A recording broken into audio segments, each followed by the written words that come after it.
Guys, good afternoon. So today pala is it's November 27. So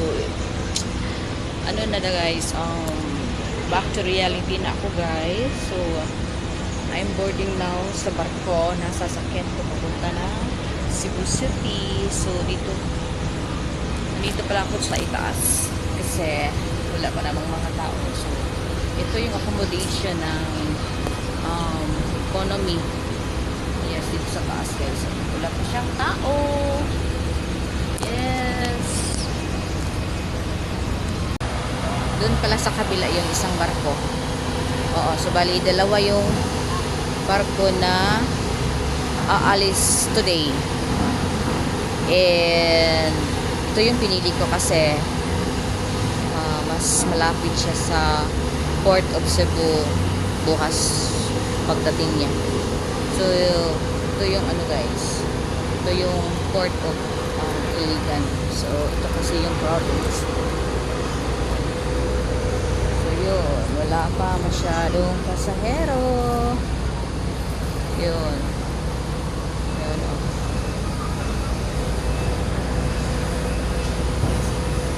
Yun, guys. So, yun yung isang barko na sasakyan ng ibang pasahero.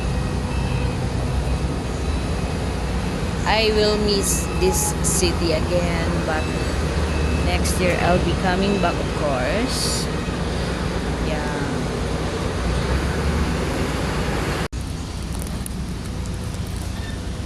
So, ito yun guys. Oh. Ito yung accommodation na economies. Wala pa siyang tao. May hangin guys. Magpapahangin muna tayo guys. So, yung sa akin naman doon sa tourist para mas malamig siya guys.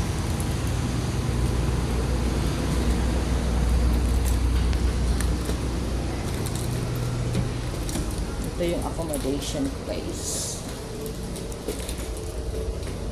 But I'm so sad dahil yung ko nasa baba. Ayoko nasa baba guys. Yeah. Ito yun guys. Sobrang baba lang ng deck nila. So dito naman yung ibang accommodation. Ito yung canteen, hindi pa siya bukas. So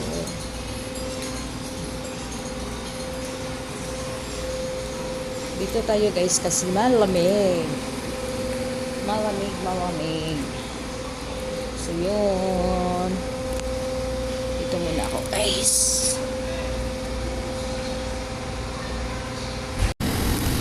So now we are departing from the port of Iligan City, bound to Santa City. Bye Iligan for now. See you soon. Teka guys, malis na guys.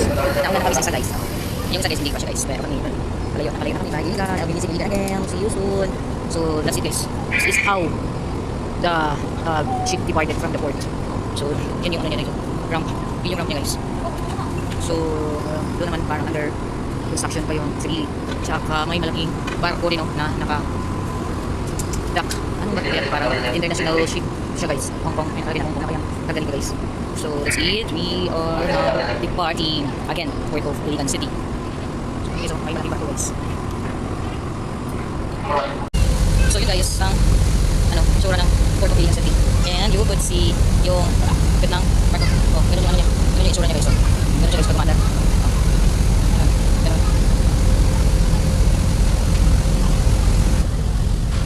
So, dito guys, makikita niyo yung hangganan ng taas. Dito lang ako pababa. So, yun. And again, doon sa hindi pa pamilya dito sa lugar namin. Doon naman.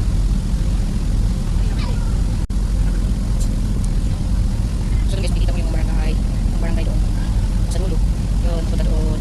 Doon, nandiyan. So, hindi nakikita nyo guys na parang bubong ng National Steel Corporation niya dati. Pero ngayon, wala na siyang close. So, doon lang nakikita guys. Yun yung National Steel Corporation. Tapos, doon, yun, punta doon. Naka yung bahay naman namin guys, nakikita siya dito guys.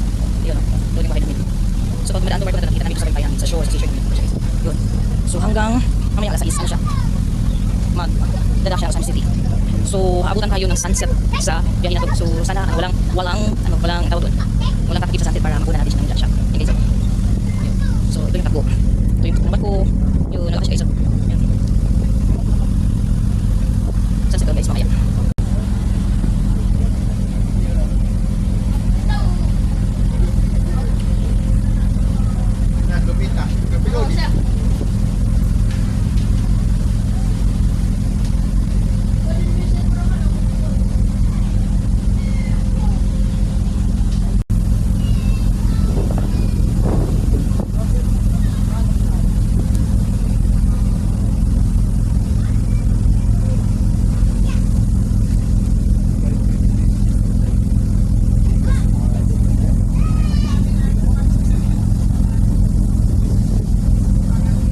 By the way guys, nag-resume pala yung travel ng mga barko papunta dito sa amin kahapon ng gabi kasi nung Monday ng gabi, di ba? Yung bagyo na ano yun?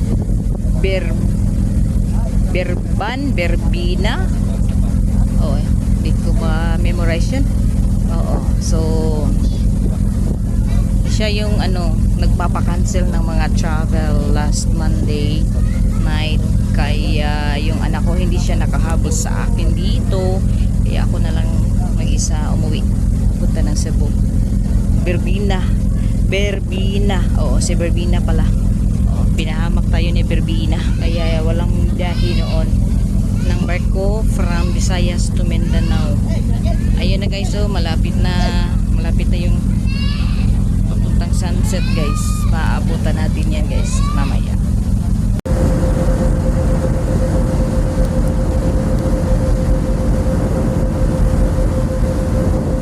So ito guys, papalapit na kami sa isang city, sa isang destination na kung saan mag viaducting kami dito sa Port of Osama City. And guys, so hindi ko nakunan yung sunset guys kasi nakatulog ako mula dun sa pag-depart namin. So yun na lang naabutan ko guys. So yun guys, wala na si sunset, hindi ko naabutan si sunset, sayang. Naantok kasi ako kaya humiga muna ako sandali. So yun na lang guys ang naabutan ko.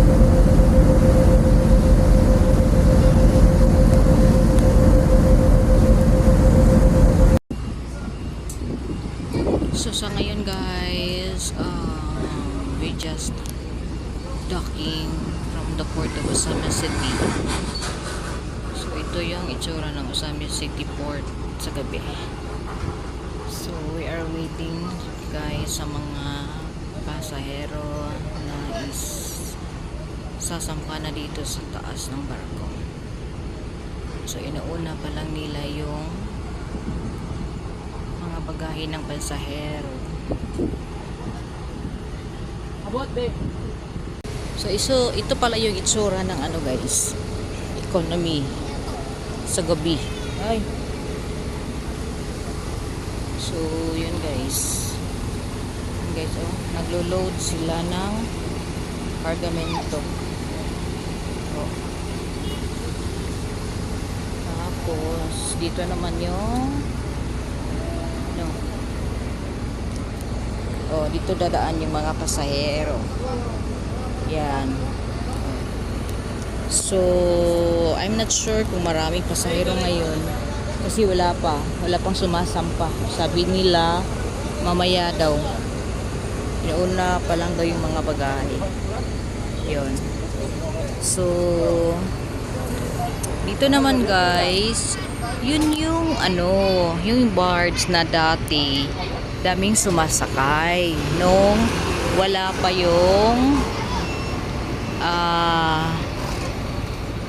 yung Pangil Bay. Yes, nung wala pa yung Pangil Bay. So madaming sumasakay dyan.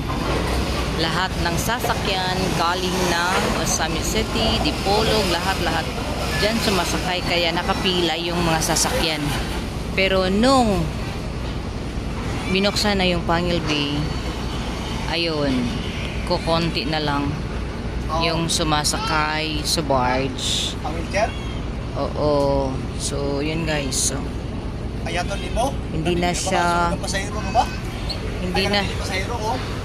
na siya masyadong busy guys. Yun guys.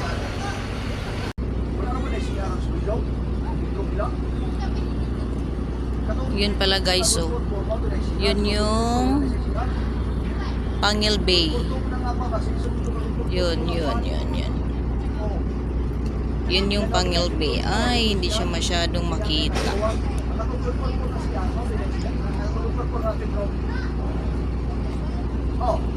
Tapos yun yung ano nila, Boulevard.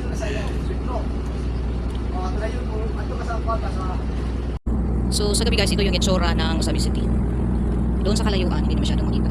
Doon sa kalayuan yung Bangil Bay, doon. Hindi na siya masyadong makita kalaya kasi. Tapos yun yung parang boulevard nila.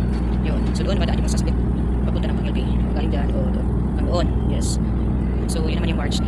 So again, tignan nyo guys, ano lang siya, konti lang talaga yung sumasakay na nasasakyan kasi syempre doon na sila dumadaan sa Bangil Bay. So tahimik na yung ano guys, tahimik na yung port of Osamis City. Yun. Yung sumasakay pala dito ng mga pasahero is galing ng Osamis City papunta ng doon lang sa kabilang bayan. Oo, kasi mas madali siya. Pero pag doon na sa banda doon, doon na sila sa Bangil Bay. Sa Bangil Bay na sila dumadaan. Yun. So tahimik na ng port of Osamis City guys.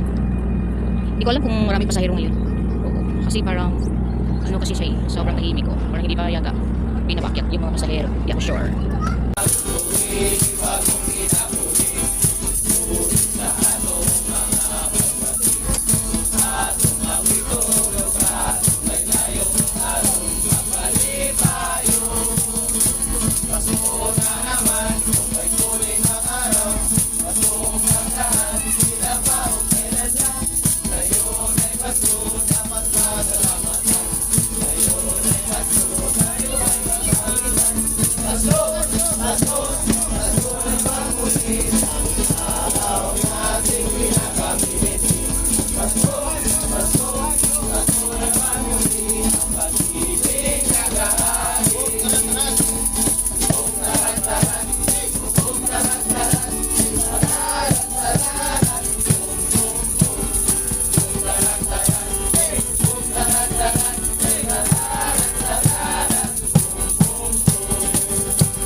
Definitely.